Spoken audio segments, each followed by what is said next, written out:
नमस्कार. योग वाशिष्ठ सखोल निरूपण या कार्यक्रमात सर्वांचे सहर्ष स्वागत. आज निरूपणाचा 54वा दिवस आहे. आदरणीय यतीन सरांना मी विनंती करतो की त्यांनी निरूपणाला सुरुवात करावी.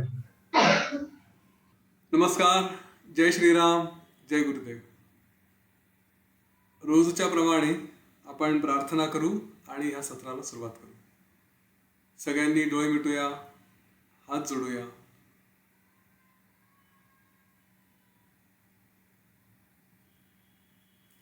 प्रार्थना म्हणण्यासाठी एक खोल दीर्घ श्वास घेऊया.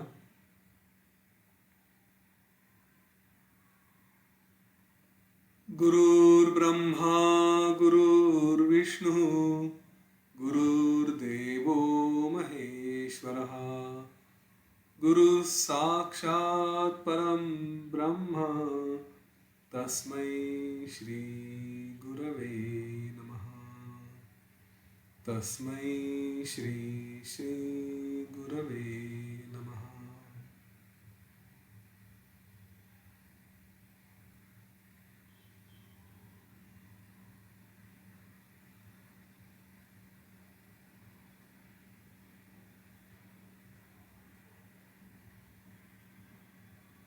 हळूवार डोळे उघडूया.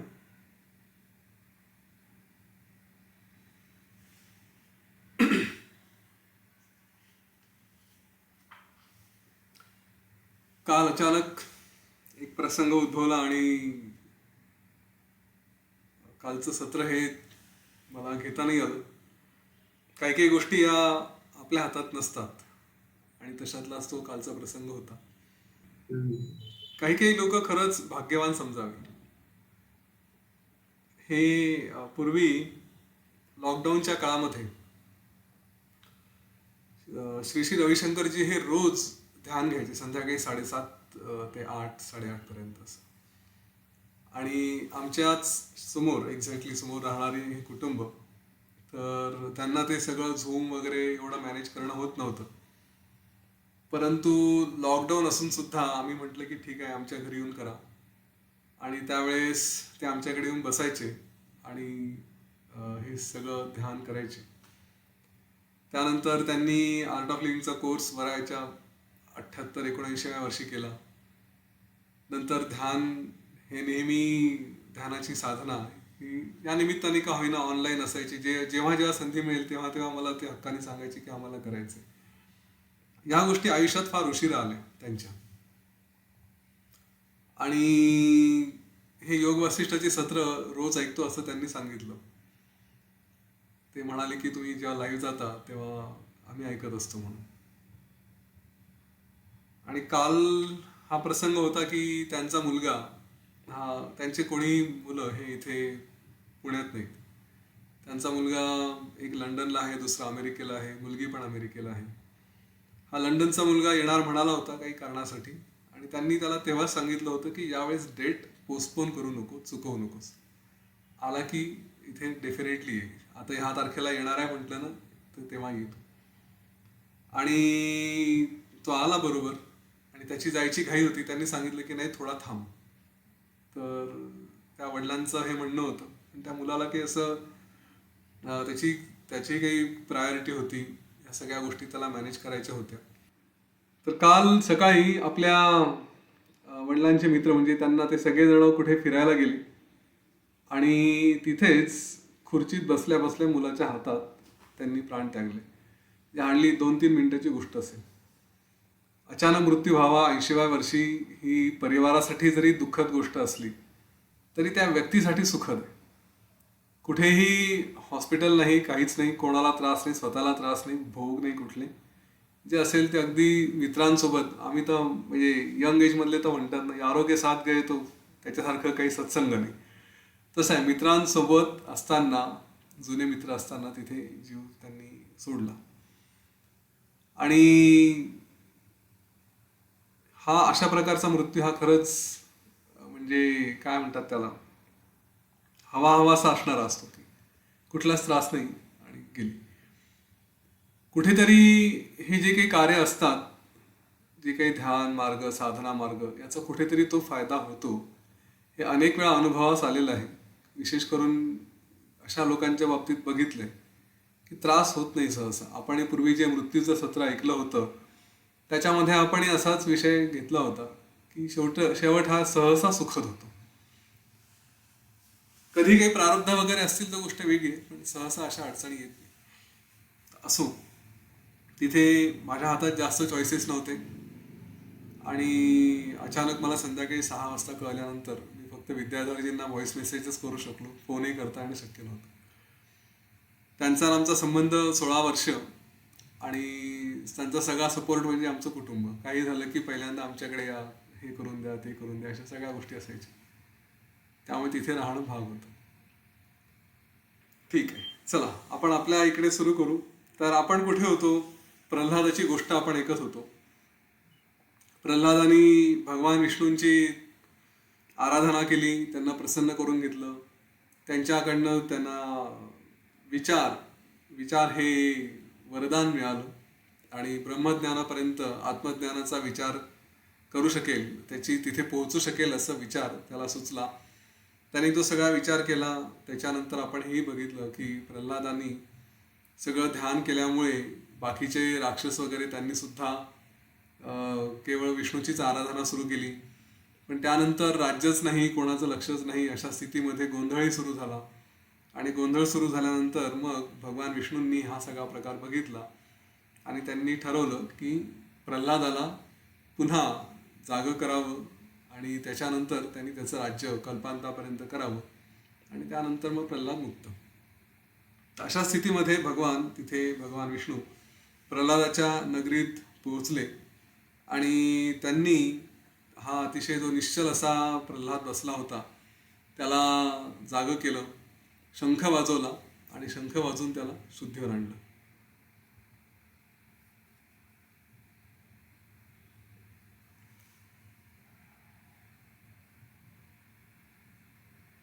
असा हळूहळू जे काही प्राणशक्तीचा संचार शरीरात व्हायला लागला त्याच्यानंतर हा प्रल्हाद शुद्धीवर आला आणि शुद्धीवर आल्यानंतर त्याला आपल्या सगळ्या पूर्वस्थितीची आठवण झाली.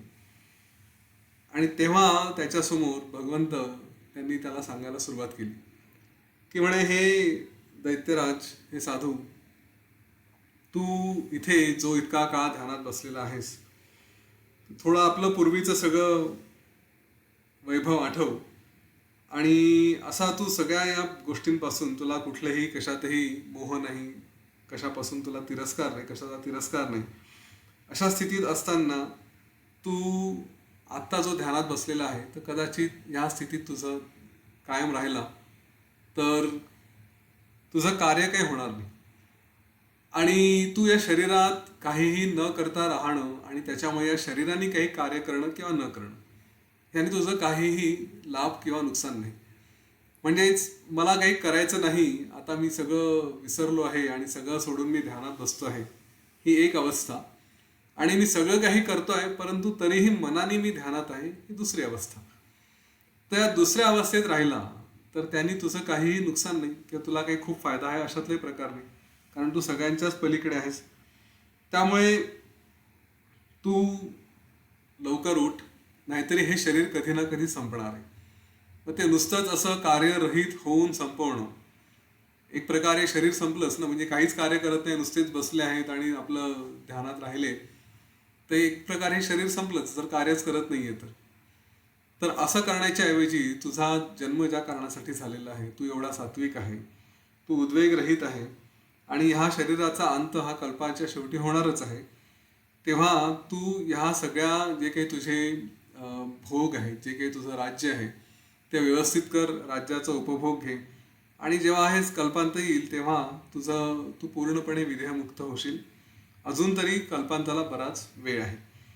त्यामुळे जसे हे सगळी सृष्टी आपलं आपलं कार्य करत असते, प्रत्येकाला स्वतःचा नियम आहे, प्रत्येकाला स्वतःचा क्रम आहे, त्याप्रमाणे जसं मी सगळीकडे कार्य करतो आहे, अजूनही मी सुद्धा काही माझं कार्य सोडलेलं नाही. म्हणजे परमेश्वराने हे स्वतःच सांगितलं की कोणालाही मी आपलं कार्य का सोडावं असा जर प्रश्न पडत असेल किंवा मी आपलं कार्य का करावं असा प्रश्न पडत असेल तर हे सगळेजण आपले आपले कार्य करतायत, त्यांच्यात शक्ती नाही अशातला प्रकार नाही. देव असला तरी त्याला माहिती आहे की मी सगळं सोडून बसू शकतो, परंतु कार्य करणं हे आपलं कर्तव्य आहे. त्या दृष्टीने सुद्धा हे परमेश्वर यांनी म्हटलं की मी माझं कार्य करतो आहे, सगळीकडे संचार करतो आहे. असं असताना तू का आपला त्याग करावा? त्यामुळे तू हे सगळं जो संसार आहे तो सोडू नकोस, अकाली तू इथून थांबवू नकोस. एखाद्याला मरणाची इच्छा होणं स्वाभाविक आहे, पण ती कोणाला व्हावी? तर मरणाची इच्छा त्यांना व्हावी, त्यांचं सगळ्यांचं वर्णन केलेलं आहे, की जे खरंच त्याला काय म्हणता येईल, तुच्छ आहेत. ज्यांना आपलं जीवन त्यांचं व्यवस्थित चाललं नाही आहे, व्यवस्थित, इथे आत्महत्येचं समर्थन होत नाही. म्हणजे फक्त मनातून इच्छा करणं हा एक भाग, आणि किंवा जीवन सोडण्याची इच्छा असणं, परंतु आत्महत्या करणं हा दुसरा भाग. ते सांगतात की योग्य कोण, म्हणजे इथून मनातूनही इच्छा नाही, ह्या काळाने ठरवायचं की हा मृत्यूच्या योग्य आहे. आणि हा विषय थोडा मोठा आहे, थोडं सविस्तर जाऊ याच्यामध्ये. तर भगवान सांगतायत की जे खरंच काही उपयोगाचे नाही आहेत, क्षीण आहेत, कृश आहेत, दुःखांनी जे गांजलेले आहेत, जे मूर्ख आहेत, दिशाहीन आहेत, अशा अनेक प्रकारच्या भावनांनी जे ग्रासून गेले, जे त्याच्यात अडकले आहेत, त्यांच्यासाठी त्यांनी मरणाची इच्छा करणं योग्य, आत्महत्या करणं योग्य नाही. मरणाची इच्छा की जाऊ द्या, मला काही जीवन जगण्यात अर्थच नाही. अनेक बंधनात अडकलेले सगळे सारखे आशा, इच्छा, तृष्णा यांच्यामध्ये अडकत जाणारे, आणि त्या जीवनाला काही अर्थच नाही. सगळे काम, क्रोध, लोभ, मद, मोह, मत्सर यांच्या मागे अडकत आपलं जीवन केवळ ओढलं जातं. ज्यांच्या जीवनामध्ये सुखाचा लवलेशही नाही, अशा लोकांना मृत्यू समजू शकतो. परंतु तुझं जीवन तर अतिशय वेगळं आहे. तू अतिशय सात्विक आहेस. तुझ्या ठिकाणी कुठलाही अहंकार नाही. हे योग्य, ते अयोग्य, हे मला आवडतं, ते मला आवडत नाही, अशाही प्रकारे तुझी बुद्धी नाही आहे. सगळ्यांप्रती तू समवृत्ती ठेवतो, सगळ्यांना प्रिय आहेस. अतिशय शांत असल्यामुळे तू या सगळ्या जगाला साक्षीर भावाने बघतो. आणि अशा स्थितीत जिथे तुझ्या हृदयात शांती, दया, क्षमा हे सगळेच तत्वगुण आहेत, तर आणि तुझं स्मरण केल्याबरोबर सगळ्यांना आनंद होतो, तर अशाने आपलं जीवन सोडायच्या ऐवजी अशाने आपलं जीवन हे वाढवावं किंवा ते चालू ठेवावं. आता आपल्यापैकी अनेकदा थोड्याफार इकडे तिकडे भानगडी झाल्या प्रसंग आले की आपल्याला वाटतं आपण आपलं जीवन बस झालं, तर कंटाळा आला, सोडून द्यावं, हो ना? किंवा कोणावरती तरी चिडलो, राग आला की असं वाटतं हे काय, यांना माझी व्हॅल्यूच नाही आहे, जाऊ द्या, कशाला जगावं. आणि अशा वेळेस आपण सहज नॅचरली मृत्यूची भावना करतो. प्रत्यक्षात आत्महत्या करायचा विचार असतो असं नाही आहे, परंतु हे विचार येतात कधी कधी की आता सोडून द्यावं.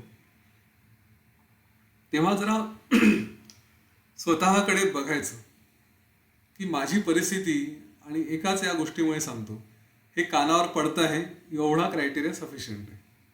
हां, बाकी मी किती ज्ञानी आहे, माझ्याकडे किती पैसे आहेत, आणि मला किती सेवा करायला मिळते, किती साधना करायला मिळते, या सगळ्या गोष्टी बाजूला सोडा. तुमच्या कानावरती, आपल्या कानावरती योग वासिष्ठचं ज्ञान पडतं आहे, ही सगळ्यात मोठी गोष्ट आहे. आणि याचा अर्थ आपलं जीवन चांगलं आहे, समृद्ध आहे, काहीतरी उद्देशाने असलेलं आहे.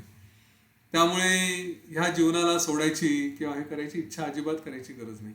आपण श्रेष्ठ आहोत हा विश्वास ठेवावा, आणि आपल्या हातून श्रेष्ठ कार्य होतील, आज नाही उद्या, या जन्मात नाही पुढच्या जन्मात. ते संस्कार करत राहणं आवश्यक आहे. त्यामुळे ती भावना ठेवून उत्तम उत्तम कार्य करण्याकडे, हे जीवन त्यागण्याकडे जाऊ नये, उत्तम उत्तम कार्य करण्याकडे लक्ष द्यावं. जीवन सोडण्याची असली निगेटिव्ह इच्छा अजिबात मनात आणू नये. आणि जर कधी काही त्रास झाला, असं वाटायला लागलं की नाही आता माझं शरीर हे कामाचं राहिलेलं नाही, त्यावेळेस जे नियती करेल तेच योग्य. एक गोष्ट लक्षात घ्या, आपण आपलं शरीर सोडण्याचा अधिकार आपल्याला नाही आहे, तशी इच्छा करण्याचा सुद्धा अधिकार नाही. कधी काळी खूप भोगावे लागत असतील, त्रास होत असेल, तरी अशा स्थितीमध्ये कोणीतरी असतात की ज्यांना आपण सेवा करायची संधी देतो. त्यामुळे त्यांच्यासाठी त्यांना सेवा करायला मिळते, त्यांचं पुण्य होत आहे, ते पुण्य काढून घेण्याचा अधिकारही आपल्याला नाही आहे. जे असेल ते नियतीवरती सोपवून द्यावं. आपले क्रम आपण आनंदाने भोगत राहावे, जे येतील ते. हां, तर त्यामुळे असले विचार इथे करू नये. इथे जे भगवान विष्णूंनी सांगितलं आहे त्याचा चुकीचा अर्थ काढू नका. तर हे शरीर चालू ठेवण्यासाठी वसिष्ठ ऋषी भगवान विष्णू प्रल्हादाला सांगतायत की प्रल्हादा, खरं म्हणजे तू जे काही कार्य करशील तर तू तर ज्ञानी आहे, आणि ज्ञानी पुरुष जेव्हा काही कुठलं कार्य करतो त्या कार्य करताना त्याला कुठल्याही गोष्टींची अपेक्षा नसते. केवळ शरीर आहे म्हणून तो प्रत्यक्ष आपलं कार्य करत राहतो, परंतु मन हे शून्य असतं. आपण मागे हा विचार केलेला आहे की जे काही कार्य होतात ते मनातून होतात, आणि जिथे फक्त शरीर आपल्या मताने कार्य करत आहे, मन काही कार्य करतच नाही, तर त्याला कार्य म्हणता येत नाही, त्याला कुठलीही आपलं कर्तृत्व असं म्हणता येत नाही. त्याच्यामुळे तुझ्यासारखा ज्ञानी हा कुठल्याही गोष्टीचं त्याच्यात पुण्य पाप वगैरे असं काही गोळा करणं असा काही प्रकार नाही आहे. तुझ्यासाठी ती पूर्ण शांतीची अवस्था आहे, आणि त्या शांतिरूप अवस्थेतच तू जे काही कार्य करतो ते तुझं कार्य होईल. तर अशा स्थितीने जे ज्ञानी असतात ते जसं झोपेत असलेल्या स्थितीमध्ये नकळत जे काही आपले कार्य होतात तसेच कार्य करतात. तोही तसाच आपलं जे तुझं आयुष्य आहे, तुझा जो काही प्रारब्धाचा क्षय आहे, जेवढं काही तुझं जीवन आहे ते संपेपर्यंत स्थिर बुद्धीने कुठलाही भेदभाव न करता आपलं कार्य करत राहा आणि विष्णुपदाच्या स्थितीत राहा, परमपदामध्ये राहा. हे सांगितल्यानंतर प्रल्हादाला हे सगळं ऐकून अतिशय संतोष झाला. तो म्हणाला की हे भगवान, अनेक वर्ष मी नको त्या विचारांमध्ये अडकून गेलो होतो, आणि त्यामुळे थोडा विश्रांती घेण्यासाठी हा मी इथे बसलो होतो. तुमच्या आशीर्वादामुळे मला ही उत्तम स्थिती प्राप्त झालेली आहे, आणि अशा स्थितीत मी जागा असेल किंवा ध्यानात असेल, माझ्या मनाच्या अवस्थेत कुठलाही फरक पडत नाही. मी अतिशय स्थिर असतो. पण आजपर्यंत मी तुम्हाला माझ्या हृदयातच बघितलं. आता तुम्ही माझ्या प्रत्यक्ष समोर आलेले आहात, त्यामुळे मी तुमचं पूजन करतो. आणि असं म्हणून प्रल्हादाने भगवान विष्णूंचं पूजन केलं. भगवान विष्णूंनीही प्रल्हादाला पुढे राज्याभिषेक करवला, आणि त्यावेळेस त्यांनी सांगितलं, स्वतःच्या हाताने त्याला सिंहासनावर बसून राज्याभिषेक केल्यावर, की जोपर्यंत ही पृथ्वी कायम आहे, जोपर्यंत सूर्यचंद्र आहेत, तोपर्यंत तू या सगळ्या राज्याचा आनंद घे, उपभोग घे, आणि जे काही योग्य अयोग्य इष्ट अनिष्ट जे म्हणतो आपण, पवित्र आणि अपवित्र, अशा सगळ्या संकल्पनांचा त्याग कर. कुठलाही भय, कुठलाही राग, क्रोध या सगळ्या भावना त्यांचाही त्याग कर, आणि केवळ समदृष्टीने तू आपल्या प्रजेचं पालन कर. तू राजा म्हणून योग्य रीतीने राहा. जिथे कोणाला अनुशासन करायचं आहे तिथे अनुशासन, जे काही शासन असेल ते, या सगळ्या गोष्टी नीट कर. आणि कोणाबद्दलही मी आणि माझा अशी भावना न ठेवता समबुद्धीने राहा. जेव्हा तू अशा पद्धतीने कर्तव्य करत राहशील तेव्हा तुझ्या आत्मस्थितीला कधीही बाधा येणार नाही. तू कायम स्थिर राहशील. आता तुला हे सगळं ज्ञान झालेलं आहे, तर मी आणखी काय उपदेश करायचा. त्यामुळे तुझ्यासारखा राजा इथे असेल तेव्हा दैत्यांना सुद्धा कुठलंही त्रास होणार नाही, आणि तेही कोणाशी युद्ध वगैरे करण्याच्या भानगडीत पडणार नाही. त्यामुळे सगळीकडे शांतता राहील. जोपर्यंत तू आहेस तोपर्यंत या राजलक्ष्मीचा उपभोग घे, असा आशीर्वाद देऊन भगवान विष्णू तिथून अंतर्धान पावले. यानंतर श्रीरामांनी प्रश्न विचारला की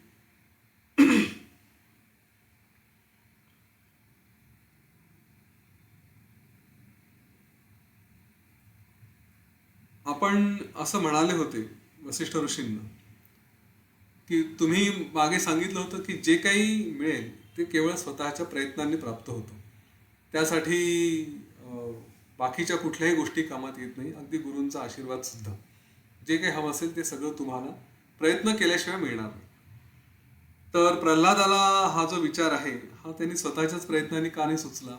हा विचार त्याला भगवान विष्णूंची आराधना केल्यानंतर, भक्ती केल्यानंतर मगच तो आत्मपदाचा विचार मिळाला, त्याच्या अगोदर का नाही मिळाला? तर त्यावर वसिष्ठ ऋषी सांगतात की, आणि आपल्याला हे उदाहरण माहिती आहे, जसं कर्कटी, तिने स्वतःच्याच प्रयत्नांनी, स्वतःच्याच विचारांनी मोक्षपद मिळवलं. प्रल्हादाला हे जे काही वेगवेगळे रूप असतात, वेगवेगळे स्थिती असतात, कधी स्वतःच्या प्रयत्नांनी मिळतात, कधी भक्तिरूपाने मिळतात, कधी आशीर्वादाने मिळतात, कधी कृपेने मिळतात, जे काही असते. तसं ह्या प्रल्हादाने भक्तीने प्रयत्न केला. त्याचा जो काही प्रयत्न होता तो भक्तीच्या मार्गातला होता. आणि भक्तीचा सुद्धा प्रयत्नच आहे एक प्रकारे. कारण मनात जरी भक्ती असली आणि तिच्यावरती काहीच कार्य नाही केलं तर ती भक्ती कशी? म्हणजे तिथे निदान श्वासामध्ये सुद्धा मंत्र आपल्या यायला हवा एवढी तर भक्ती असू शकते आपली. बाकी कुठल्या हाताने पायाने शरीराने काही करता येत नसेल, पण निदान मनातल्या मनात जप नाम या गोष्टी करता येतात. पण तोही प्रयत्नच झाला. कारण नाही करायचं सोडून दुसरे इकडचे तिकडचे उद्योग केले, इकडचे तिकडचे विचार केले, तर मग त्याच्यातून काहीच प्राप्ती नाही. तर ही भक्तीसुद्धा निदान प्रयत्न त्याच्यातही असतो. ते वसिष्ठ ऋषी सांगतायत की यांनी भक्तीचा प्रयत्न केला होता आणि या भक्तीच्या प्रयत्नातून त्याला विष्णू भगवान प्रसन्न झाले आणि त्यांनी तो विचार दिला. त्याच्यामुळे त्याच्या ह्या हे ज्ञान मिळण्यामागे तिथे त्याचे प्रयत्न होते. त्याला की आपोआप मिळालं अशातला प्रकार नाहीये. कसंही झालं तरी आत्मज्ञान मिळवण्यासाठी स्वतःच्या प्रयत्नांची आवश्यकता आहे, विचारांची आवश्यकता आहे. कारण ईश्वर कितीही प्रसन्न झाला तरी तो अज्ञानी पुरुषाला आत्मज्ञान देणार नाही. आत्मज्ञानाचा विचारही देणार नाही. तो प्रसन्न होईल तेव्हा तुम्ही काहीतरी प्रयत्न केले असतील म्हणून तो प्रसन्न होऊ शकेल. आणि स्वतःच्या प्रयत्नातून उत्पन्न झालेला विचार हाच त्या आत्मज्ञानाचा मुख्य उपाय आहे. बाकी सगळ्या गोष्टी ह्या केवळ गौण आहेत. कुठल्याही व्यक्तीला जे काही या जीवनात प्राप्त होतं, या जगात जे जे काही प्राप्त होतं ते केवळ शुभ आचारांमुळेच मिळतं. जर प्रयत्न शुभ असतील तर मिळतील, नाहीतर त्याचे फळं हे मिळू शकत नाही. ईश्वरासाठी आपल्याला प्रयत्नांची आवश्यकता नसते. आणि हा फार छान विषय इथे मांडलेला आहे. भक्तीच नाही केली सहज मिळून जाईल असं असेल तर मग ईश्वर तर या जगात सगळेच आहे. हत्ती घोडे उंट गाढव सगळेच आहे, सगळ्यांनाच प्रसन्न होऊ शकतो. आपल्यावरती का प्रसन्न होईल? अनेकदा आपण जेव्हा आपली एखादी भावना असेल, आपलं एखादं कार्य असेल तर असेल माझा हरी तर देईल खाटल्यावरी, अशी आपली एक सहज प्रतिक्रिया येऊन जाते. माझ्या नशिबात असेल तर मिळेल किंवा माझ्यावर गुरुकृपा आहे. आणि अनेक जण अशी असतात की बस गुरु आहेत ते बघून घेतील, मला काही करायची गरज नाही. किंवा एखादं संकट आलं तर द्या गुरूंवरती सोडून, ते बघतील, आता मी काही करणार नाही. असं नसतं. गुरूंना बघायचं आहे तर मग एवढे लोक आहेत कोणाकडेही बघतील आणि त्यांची ते तर अतिशय सहृदय आहेत, प्रेमळ आहेत.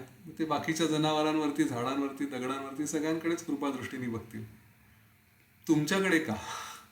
तुम्ही काय स्पेशल केलंय? तर प्रयत्न हा आवश्यक आहे. प्रयत्नाशिवाय कुठेही फळं मिळत नाही. त्यामुळे आपले कर्तव्य आपण करावे. मी नेहमी या विषयावर सांगितलंय की प्रयत्न करा आणि फळं हे आपल्या गुरूंकडे, त्या परमेश्वराकडे सोपवून द्या.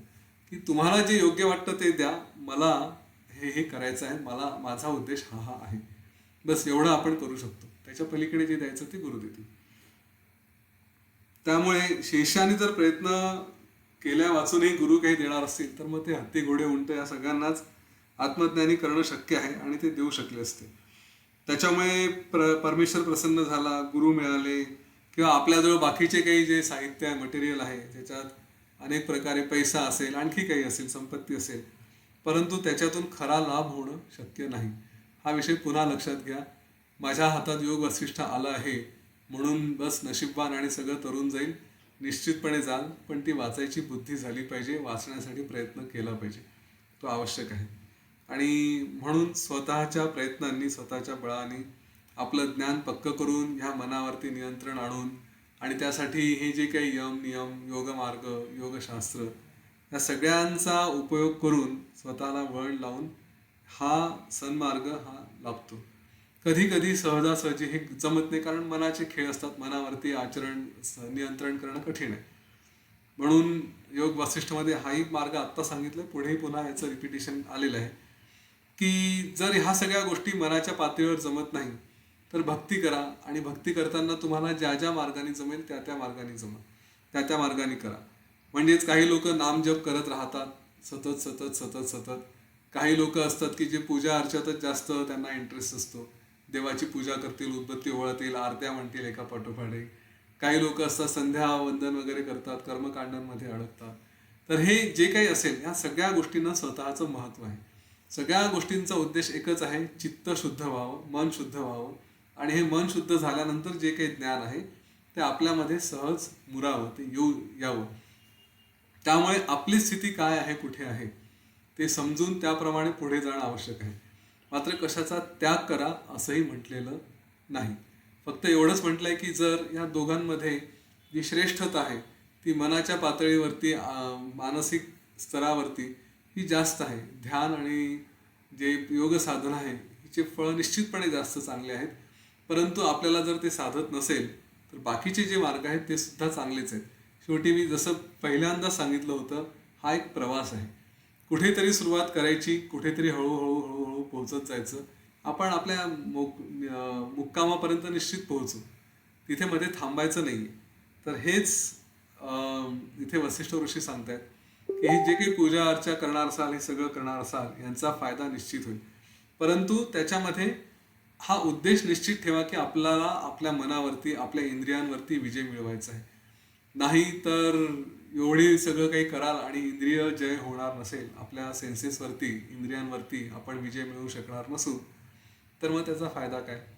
आणि जर इंद्रियांना न जिंकता आपण जर पूजा वगैरे करत असू तर त्याचा काय फायदा? आता असा मनात प्रश्न येऊ शकेल की मी करतो, पूजा करतो, सगळं करतो, ध्यान करतो, पण तरीही मला माझं डेली रुटीनमध्ये माझे इंद्रिय इकडे तिकडे गडबड करतात, काहीतरी डोळे नको त्या गोष्टी बघायला धसतात, बोलायला मी काहीतरी भलतंच बोलून जातो. मग हे सगळं करायचं की नाही? इथे म्हटलंय काय फायदा याचा? तर असं नाही आहे. पुन्हा लक्षात घ्या, हा प्रवास आहे. मी मागच्या काही सत्रांमध्ये जे सांगायचो की ही भिंत आहे आपल्या इम्प्रेशन्सची, आणि ह्या भिंतीला एका बाजूने खतपाणी होतच आहे सारखं, त्याच्यावर वेगवेगळे सिमेंटचे थर, पाणी, हे सगळं चाललंय. जे काही जग आहे ते जगातून आपल्याकडे या सगळ्या गोष्टी येत आहेत. पण इकडून आपल्या बाजूनेही आपल्याला हातोडे मारत राहायचे आहेत. ज्ञानाचे हातोडे तोपर्यंत मारत राहायचे जोपर्यंत ही भिंत तुटत नाही. आणि या बाबतीत विश्वास ठेवा, हातोडे मारत राहिलो तर ती भिंत तुटणार आहे. त्यामुळे मला काही परिणामच दिसत नाही, भिंत आहे तशीच आहे, तर थोडा विश्वास ठेवावा या ज्ञानावरती. आणि मुद्दाम मी आज थोडंसं एक सुरुवातीला जे काही सांगितलं त्याच्यामागे हा एक थोडासा उद्देश असाही होता की विश्वास ठेवा. याचे परिणाम हे निश्चितपणे चांगले होतात. आपल्याला माहीत नाही केव्हा, कुठे, काय, कसं होईल, परंतु जे काय होतं ते चांगलंच होतं. त्यामुळे जे परिणाम येतील ते येतील, आपण आपलं मार्ग सोडू नये, हा या बाबतीत विश्वास ठेवा. ते म्हणतात विष्णूचा जो काही वर मिळाला त्या प्रल्हादाला, तो काही आपोआप मिळाला अशातला प्रकार नाही. त्यांनी, आपण बघितलं प्रल्हादाने कशा प्रकारे पूजा केली. त्यांनी संपूर्णपणे स्वतःचंच रूप विष्णुमय केलं, स्वतःच्या हृदयात त्या विष्णूची प्रतिमा ठेवली आणि त्याच्यामध्ये त्यांनी पूजा केली. वसिष्ठ ऋषी म्हणतात की हा जो काही देव आहे हा आपल्या आतच आहे. आपण या आपल्या आतल्या देवाची पूजा न करता बाहेर कुठेतरी मूर्ती आणि काहीतरी करतो. तर हे वाक्य नीट समजून घ्या. हे न करता आपण बाहेरच्या देवाची पूजा करतो तर हा मूर्खपणा आहे. याचा अर्थ काय? तर बाहेरची पूजा करू नका असं नाही म्हटलंय, पण आतल्या देवाची पूजा ही अवश्य झाली पाहिजे. आणि म्हणून आपल्या शरीराचा, कारण शरीरात सध्या देव आहे असं समजू, आणि आपल्या अस्तित्वाचा नेहमी आदर केला पाहिजे, त्याच्या बाबतीत नेहमी सन्मानाने वागलं पाहिजे. आणि म्हणून आपल्या शास्त्रांमध्ये जे काही यमनियम सांगितलेले आहेत, स्वतःबद्दल आहार कुठला असावा, आचार कसा असावा, विचार कसे असावे, या सगळ्याच्या बाबतीत जे काही मार्गदर्शन केलं आहे ते ह्याच दृष्टीने केलं आहे की हा आत्मदेव आहे, आपल्या शरीरात देव असतो, त्याची नीट पूजा करा, त्याचं नीट संगोपन करा, त्याला नीट सांभाळा. चित्तत्व हे म्हटलंय की आत्म्याचं, आपल्या हृदयामध्ये हा जो सगळा काही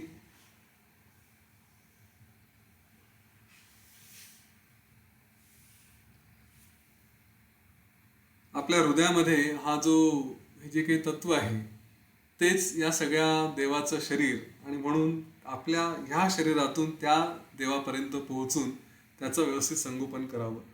ही जी काही बाकी आपण मूर्त्या बघतो काय असेल तर ते सगळं गौण आहे. त्याच्यामध्ये त्याची पूजा करून जे काही फळ मिळतं ते फक्त आपल्याला एक पुढे आपलं मन शुद्ध व्हावं म्हणून ते मिळतं. विष्णूचा वर मिळाला प्रल्हादाला, तर तोही त्याच्या प्रयत्नांनी मिळालेला आहे, तो काही त्याला आपोआप मिळाला असं नाही. आणि कधी कधी असं वाटतं की अचानकच कोणाला तरी वर मिळून गेला, देवाची कृपा झाली, गुरूंची कृपा झाली. तर ते म्हणतात की असं होत नाही. जी भूमी चांगली आहे, सुपीक आहे, तिच्यातच बीज मुरतं, रुजतं, तिथेच काहीतरी अंकुर फुटतो आणि त्याच्यातूनच वृक्ष निर्माण होतो. तसं एखाद्याच्या जीवनात जर अशा काही गोष्टी घडत असतील तर त्याच्या मागे सुद्धा त्याचे स्वतःचे कर्म आहेत, त्यांनी काहीतरी चांगलं कार्य केलेलं आहे आणि म्हणून तो पुढे जाऊ शकतो, त्यालाच म्हणून प्रसन्न होतो, परमेश्वर प्रसन्न होतो. या सगळ्यांच्यासाठी स्वतःचा मनाचा आग्रह निग्रह हे महत्त्वाचं आहे. विषय सोडू नये, आपले कार्य हातात घेतले ते पूर्ण करावे, त्याला दुसरा कुठलाही उपाय नाही.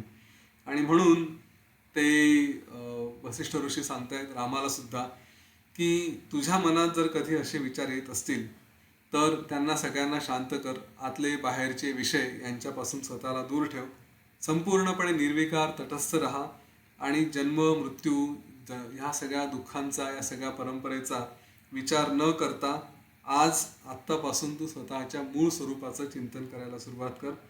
अशा प्रकारे तू स्वतःमध्ये विचार करायला लागला आणि बाहेरच्या विचारांपासून स्वतःला दूर ठेवू शकला तर तुला आत्मबोध होईल, तुला नित्य अतिशय आनंद असा प्राप्त होईल. आणि जो हे करत नाही, हे त्याच्याशिवाय त्या मनुष्याला मग पुढची गती नाही, तो याच्यातच का अडकून पडतो. आणि म्हणून वसिष्ठ ऋषी सांगतात की मी वारंवार हे सांगतो आहे, वारंवार या प्रयत्नांचं महत्त्व सांगतो आहे. प्रयत्नांनीच काहीतरी साध्य होऊ शकतं, बिना प्रयत्नाचं काहीही साध्य होणार नाही. हे जे काही प्रयत्नाचं स्वरूप आहे की दीर्घकाल करायचं, अखंड करायचं, न थकता करायचं, जो दक्षतेने प्रयत्न करतो, सतत प्रयत्न करतो, त्यालाच या जगाची माया कळते, त्याच्यापासून तो स्वतःला वाचवू शकतो. नाही तर ही जगाची माया अतिशय अकल्पनीय आहे.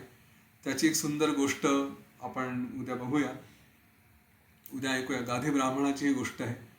त्याच्यात हे त्यांनी सांगितलं आहे की मायेचं स्वरूप कसं आहे, ती कशा कशा रीतीने फसवते आणि आपल्याला कळत नाही. इथे भगवान विष्णूच आले आहेत. त्यांना त्या गाधी ब्राह्मणाने म्हटलं की मला तुमच्या मायेचं स्वरूप बघायचं आहे. तो त्यांनी वर मागितला आणि ते कसं झालं ते सगळं सांगितलं आहे. तर त्या निमित्ताने वसिष्ठ ऋषी सांगतायत की हे मायेचं स्वरूप प्रचंड विचित्र आहे आणि याच्यामध्ये चांगले चांगले सहज रीतीने फसू शकतात. आपण अनेकदा या जीवनात बघितलेलं आहे की सगळं काही आहे, सगळं ज्ञान आहे, पण तरीही कुठेतरी पाय घसरला आणि त्याच्यात अडकले. तर ते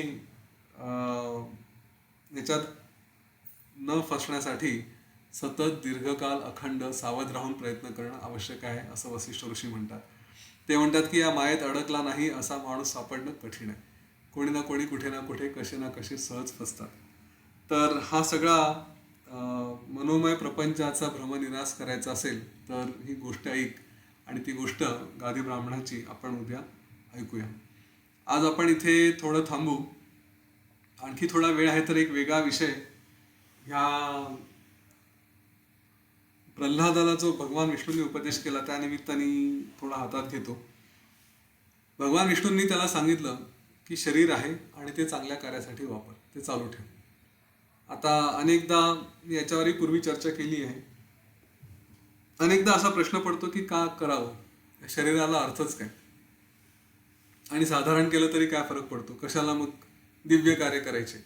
प्रल्हाद म्हणाला असतं की ठीक आहे, मग मी साधंसं कुठेतरी झोपडी घेऊन राहतो, राज्यकारभार वगैरे कशाला करायचा, एवढं डोक्याला ताप कशाला करून घ्यायचा.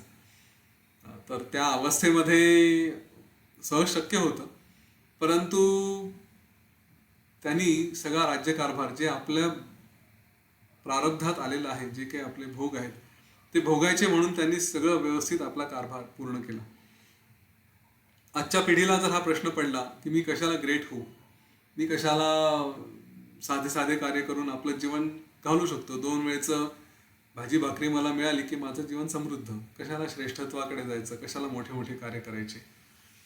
तर त्याचे जे काही अनेक उत्तर आहेत त्याच्यामध्ये हेही आहे आणि हे सगळ्यांना आपल्याला उपयोगी आहे, अप्लिकेबल आहे की जीवन आहे म्हटल्यानंतर ह्याच्या मागे काहीतरी उद्देश असतो. आपण ज्या स्थितीत आहोत त्या स्थितीत येण्यासाठी अनेक लोक अनेक जन्म झगडत असतात.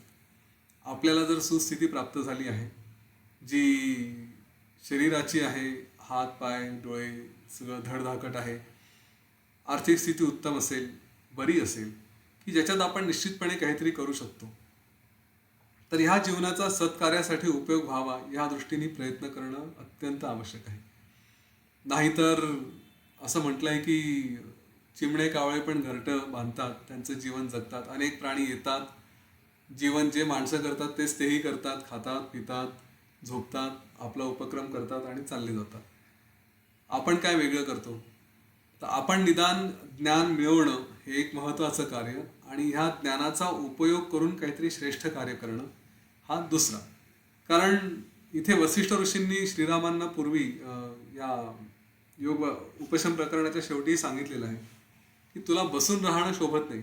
तू ज्यांना ज्ञान मिळालेलं आहे अशा लोकांनी सुद्धा आपलं श्रेष्ठ कार्य करावं, इतरांपर्यंत जे अज्ञानी आहेत त्यांच्यापर्यंत पोहोचण्यासाठी कार्य करावं.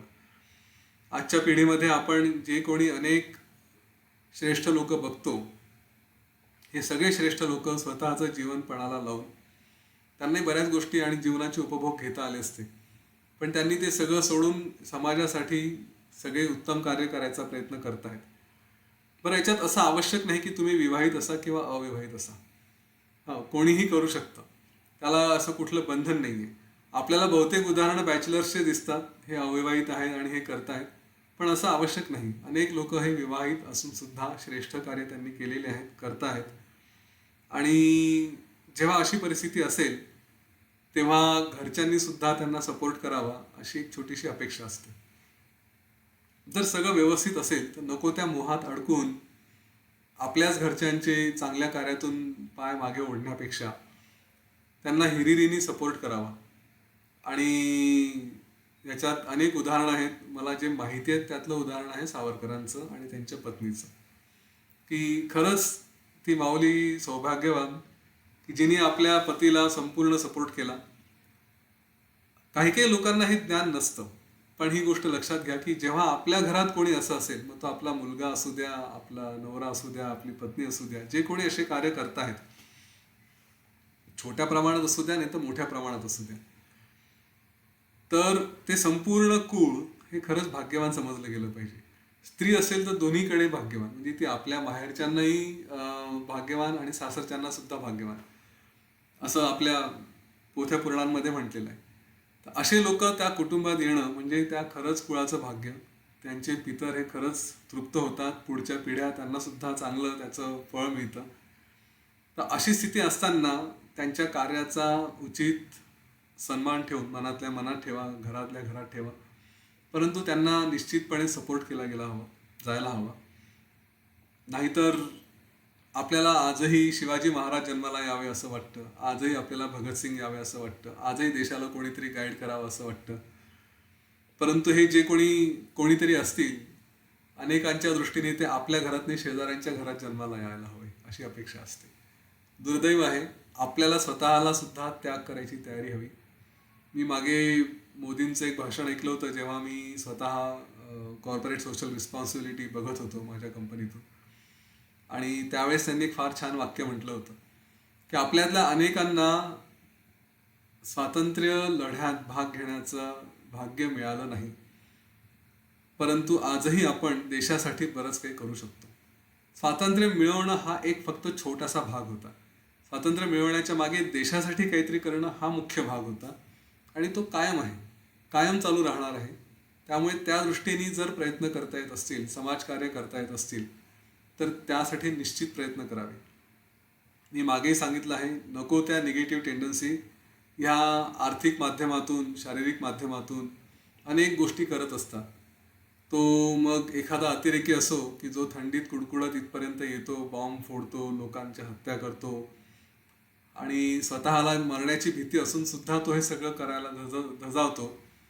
आणि त्याच्या विरुद्ध आपल्यातले अनेक जण जे सुखवस्तू परिवारात आहेत ते थोडे कष्ट करून स्वतःला श्रेष्ठ करण्यापासून रोखतात.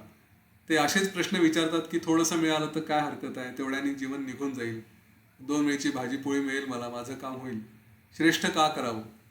तर हेच त्या बाकीच्या लोकांसाठी सुद्धा ॲप्लिकेबल आहे. जे श्रेष्ठ करतात ते त्यांच्या त्यांच्या क्षेत्रात काहीतरी करतायत, त्यांनाही मिळू शकलं असतं. आज गुरूंना अनेक गोष्टी मिळू शकल्या असत्या, पण तेही रात्रंदिवस खपतायत. पंतप्रधान रात्रंदिवस खपतायत, असे आपले सैनिक असतात ते सुद्धा रात्रंदिवस खपतायत.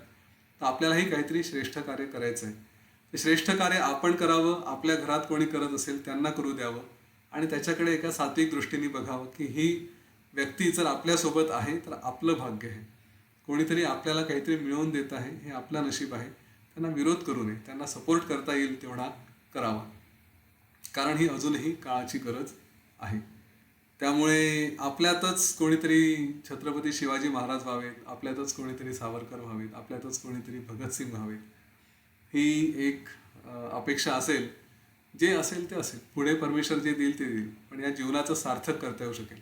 नुसतंच साधं काहीतरी कमजोर रुटीन असं बनले, आले, जगले, मेले, ह्याला काही अर्थ नाही.